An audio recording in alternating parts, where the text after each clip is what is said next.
शनिवार व्रत कथा। नमस्कार भाइयों बहनों, जय मां गायत्री। आप सभी का मेरे YouTube चैनल शुभकर माही अष्टो में स्वागत है।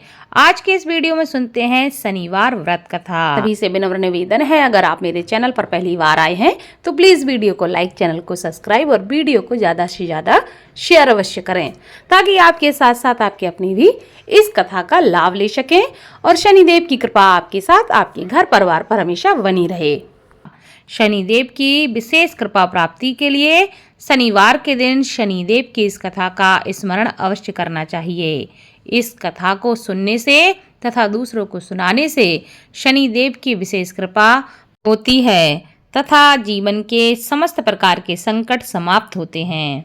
एक समय की बात है कि स्वर्गलोक में सबसे बड़ा कौन है, इस प्रश्न पर 9 ग्रहों में वाद विवाद हो गया। विवाद इतना ज्यादा बढ़ गया कि परस्पर भयंकर युद्ध की स्थिति बन गई।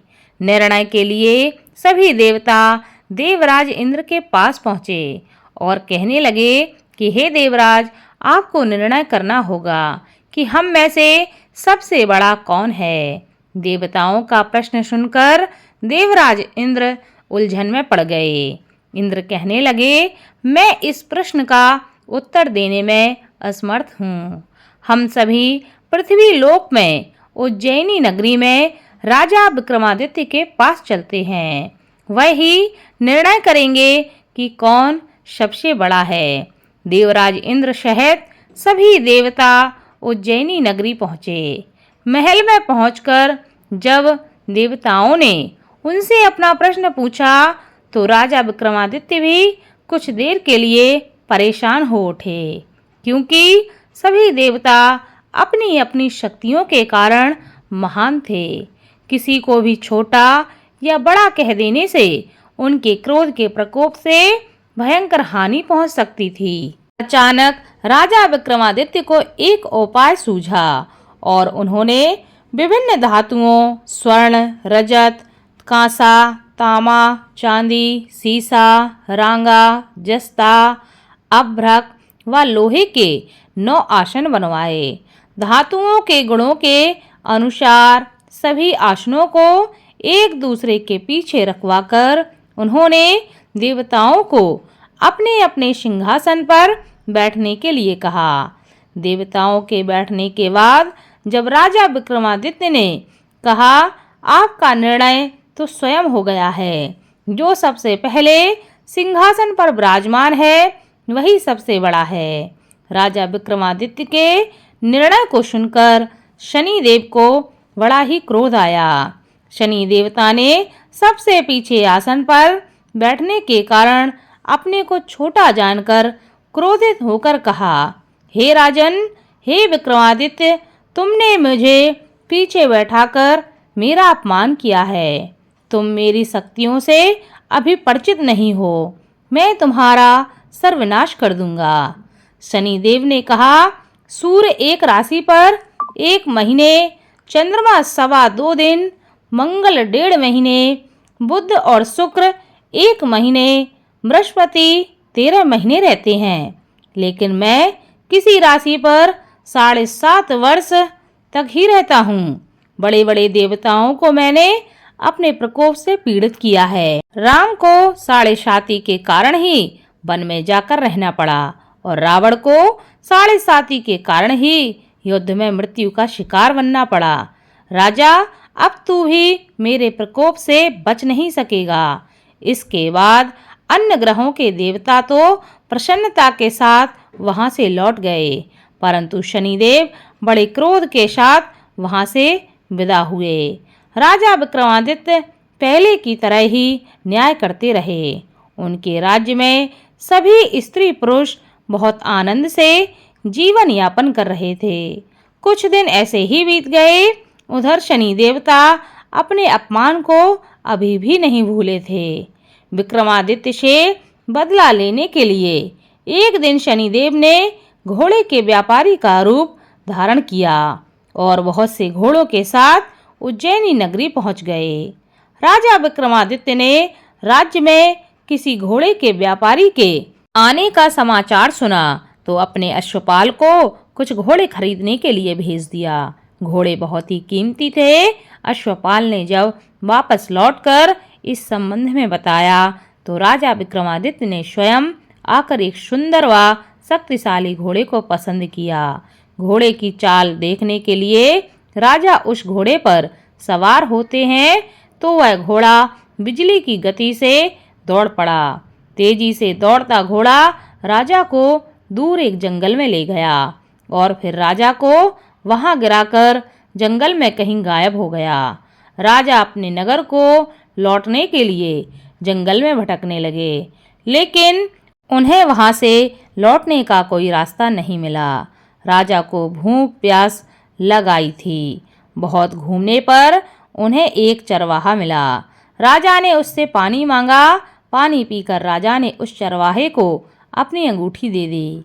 फिर उससे रास्ता पूछकर वह जंगल से निकलकर पास के नगर में पहुंचे। राजा ने एक सेठ की दुकान पर बैठकर कुछ देर आराम किया। उस सेठ ने राजा से बातचीत की तो उसे राजा ने बताया कि मैं उज्जैनी नगरी से आया हूँ।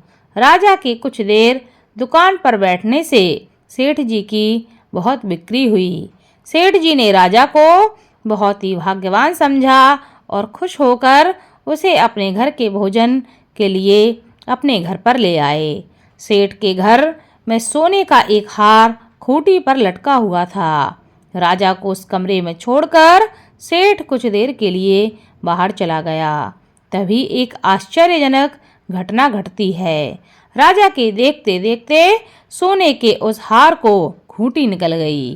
सेठ ने कमरे में लौटकर हार को गायब देखा तो चोरी का संदेह करके राजा पर उसने आरोप लगा दिया, क्योंकि उस कमरे में राजा ही अकेला बैठा था। सेठ ने अपने नौकरों से कहा कि इस परदेसी को रस्सियों से बांधकर नगर के राजा के पास ले चलो। राजा ने विक्रमादित्य से हार के बारे में पूछा तो उसने बताया कि उसके देखते ही देखते खूंटी ने हार को निगल लिया था। इस पर राजा ने क्रोधित होकर चोरी के अपराध में विक्रमादित्य के हाथ और पैर काटने का आदेश दे दिया। राजा विक्रमादित्य के हाथ पांव काटकर उसे नगर की सड़क पर छोड़ दिया गया। कुछ दिन बाद एक तेली उसे उठाकर अपने घर ले गया और उसे अपने कूल्हे पर बैठा दिया। राजा आवाज देकर बैलों को हाँकता रहा। इस तरह तेली का बैल चलता रहा और राजा को भोजन मिलता रहा। शनि के प्रकोप की 7.5 पूरी होने पर वर्षा ऋतु प्रारंभ हो गई। राजा विक्रमादित्य एक रात मेघ मल्हार का गाना गा रहे थे कि तभी नगर के राजा की लड़की राजकुमारी मोहिनी रथ पर सवार होकर उस तेली के घर के पास से गुजर रही थी। उसने मेघ मल्हार का गाना सुना तो उसे बहुत ही अच्छा लगा और दासी को भेजकर गाने वाले को बुला लाने के लिए उस राजकुमारी ने कहा। दासी ने लौटकर राजकुमारी को अपंग राजा के बारे में सब कुछ बता दिया। राजकुमारी उसके मेघ मल्हार से बहुत मोहित हो गई थी, अतः उसने सब कुछ जानकर भी अपंग राजा से विवाह करने का निश्चय कर लिया। राजकुमारी ने अपने माता पिता से जब यह बात कही तो वह हैरान रह गए।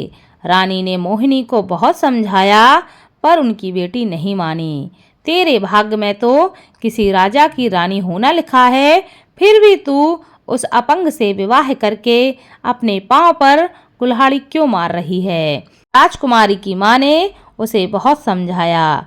राजकुमारी ने अपनी जिद नहीं छोड़ी और अपनी जिद पूरी करने के लिए उसने भोजन का त्याग कर दिया और अपने प्राण त्यागने का उसने निश्चय कर लिया। आखिरकार राजा रानी को विवश होकर अपंग विक्रमादित्य से राजकुमारी का विवाह करना पड़ा। विवाह के बाद राजा विक्रमादित्य और राजकुमारी तेली के घर में रहने लगे। उसी रात स्वप्न में शनिदेव ने राजा से कहा, राजा तुमने मेरा प्रकोप देख लिया है, मैंने तुम्हें अपने अपमान का दंड दिया है। राजा ने शनिदेव से क्षमा करने के लिए कहा और प्रार्थना की कि हे शनिदेव, आपने जितना दुख मुझे दिया है अन्य किसी को ना देना। शनिदेव ने कुछ सोचकर कहा, राजा मैं तुम्हारी प्रार्थना स्वीकार करता हूँ। जो कोई स्त्री पुरुष मेरी पूजा करेगा, मेरी कथा का श्रवण करेगा, उस पर मेरा क्रोध कभी नहीं होगा। जो भी शनिवार को व्रत करेगा, मेरी कथा को सुनेगा, दूसरों को सुनाएगा, उस पर मेरी अनुकंपा सदा बनी रहेगी। प्रातःकाल राजा विक्रमादित्य की नींद खुली तो वह देखते हैं कि उनके हाथ पैर वापस आ गए हैं। यह सब देखकर राजा की खुशी का ठिकाना न रहा। उसने मन ही मन शनिदेव को प्रणाम किया और राजकुमारी भी राजा के हाथ पांव सही सलामत देखकर आश्चर्य में डूब गई। तब राजा विक्रमादित्य ने अपना परिचय देते हुए शनिदेव के प्रकोप की सारी कथा रानी को सुनाई। सेठ को जब इस बात का पता चला तो वह दौड़ता हुआ तेली के घर पहुंचा और राजा के चरणों में गिरकर क्षमा मांगने लगा। राजा ने उसे क्षमा कर दिया, क्योंकि यह सब तो शनिदेव के प्रकोप के कारण हुआ था। सेठ राजा को अपने घर ले गया और उसे भोजन कराया। भोजन करते समय वहां एक आश्चर्यजनक घटना घटी। सबके देखते देखते उस खूंटी ने हार को उगल दिया। सेठ जी ने अपनी बेटी का विवाह भी राजा के साथ कर दिया और बहुत सी स्वर्ण आभूषण देकर, धन आदि देकर राजा को वहां से विदा कर दिया। राजा विक्रमादित्य राजकुमारी मोहिनी और सेठ की बेटी के साथ उज्जैनी नगरी वापस पहुंच गए। वहां के नगरवासियों को जैसे ही पता चला कि राजा वापस आ रहे हैं, सबने उनका स्वागत किया। अगले दिन राजा विक्रमादित्य ने पूरे राज्य में घोषणा कराई कि शनिदेव सब देवों में सर्वश्रेष्ठ हैं। प्रत्येक स्त्री पुरुष को शनिवार के दिन उनका व्रत करना चाहिए, उनकी इस कथा को अवश्य सुनना चाहिए। ऐसा करने से उनकी कृपा हमेशा बनी रहती है। राजा विक्रमादित्य की घोषणा से शनिदेव बहुत ही प्रसन्न हुए और शनिवार का व्रत करने और व्रत कथा सुनने के कारण सभी लोगों की मनोकामनाएं शनिदेव पूरी करने लगे। शनिदेव की अनुकंपा से सबके मनोरथ पूर्ण होने लगे। सभी लोग आनंद पूर्वक अपना जीवन यापन करने लगे। बोलो शनिदेव की जय।